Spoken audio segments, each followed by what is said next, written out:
So guys welcome back to my YouTube channel invest my way. आज हम लोग discuss करेंगे दो ऐसे स्टॉक के बारे में जो आपके लिए मल्टीबैगर साबित हो सकता है। पहला है टोरेंट पावर लिमिटेड और दूसरा जो है बीएससी। ठीक है, ये दोनों स्टॉक अपने जगह में मल्टीबैगर स्टॉक है और ये दोनों स्टॉक में इतना दम है कि आपको अच्छे खासे रिटर्न्स मिल सकता है वो आने वाले समय में भी। ठीक है, तो आप समझ सकते हैं कि टोरेंट पावर जो है ये पावर सेक्टर एनर्जी सेक्टर से जुड़ी हुई है। इसका काम क्या है?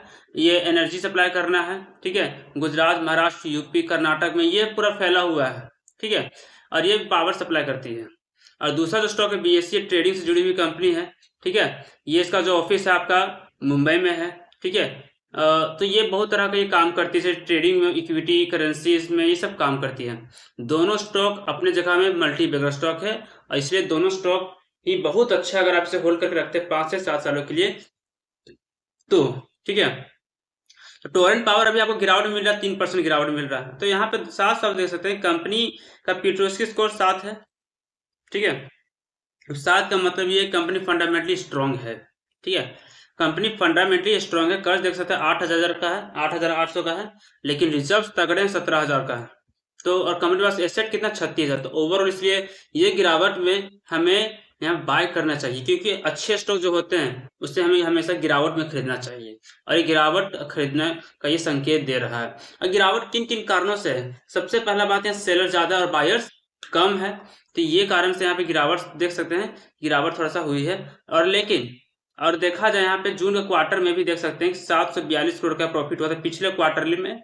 पिछले क्वार्टर के मुकाबले इस बार यहाँ पे गिरावट देखने को मिली थी, इसी कारण से शेयर में गिरावट देखने को मिली। ठीक है, और कोई बात नहीं है। और दूसरा बायर्स कम, सेलर्स ज्यादा है और पूरा ग्लोबल मार्केट नेगेटिव में है।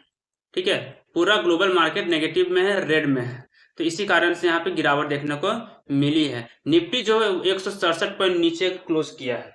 ठीक है, तो ये कुछ कारण की वजह से यहाँ पे गिरावट देखने को मिली है। इसलिए मैं कह रहा हूँ कि एक मौका और मौके की तरह सोचे कि हमें बाय करके चलना है जो लॉन्ग टर्म में आपको अच्छा खासा बेनिफिट दे सके। तब बाय कहाँ करना है वो हम लोग भी देखते हैं। ठीक है, ये स्टॉक को जरा ध्यान से देखें, जहां भी है ये स्टॉक है अभी। ठीक है, तो ये स्टॉक देखें यहाँ पर है। ठीक है, ये स्टॉक जो यहाँ पे है। ठीक है, यहाँ पर है, तो यहाँ पे थोड़ा सा आप सपोर्ट लीजिए, तभी हम लोग यहाँ से ऊपर जाने की कोशिश करेंगे।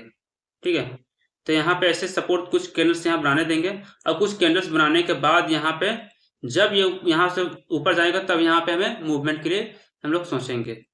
ठीक है, तो सब पहले सपोर्ट लीजिए यहाँ पे 1320 के आसपास, 1320-30 में सपोर्ट लीजिए, तभी हम लोग यहाँ बाय के लिए जाएंगे, वरना उससे पहले बिल्कुल भी नहीं जाएंगे। ठीक है, 1355 रुपए के आसपास यहाँ पे हम लोग यहाँ पे बाय करेंगे और उसके बाद हम लोग यहाँ पे एंट्री करेंगे। और उसके बाद अच्छे खासे हम लोग यहाँ पे टारगेट में, जो पहला टारगेट जो हमारा यहाँ पे 1473 रुपये का होगा और जो दूसरा टारगेट जो यहाँ पे आसानी से हमें मिल जाएगा वो 1555 रुपये का। लेकिन एंट्री कहाँ लेना है? 1355 में लेना है।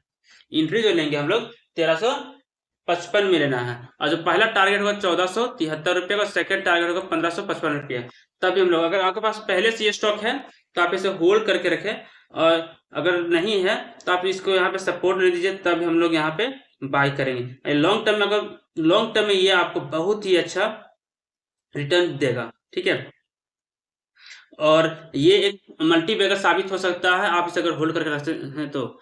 अगर हम दूसरे स्टॉक की तरफ बढ़ते हैं जिसका नाम है बीएससी लिमिटेड। ये स्टॉक का ऑफिस है मुंबई में है। करेंसी, इक्विटी, डेब्ट इंस्ट्रूमेंट, डेरिवेटिव, म्यूचुअल फंड, हर जगह ये काम करता है ये स्टॉक। ठीक है, तो ये स्टॉक का खासियत है कि स्टॉक बहुत ही शानदार है और स्टॉक का काम भी बहुत अच्छा है और एक काम नहीं बहुत सारे यहाँ पे काम है।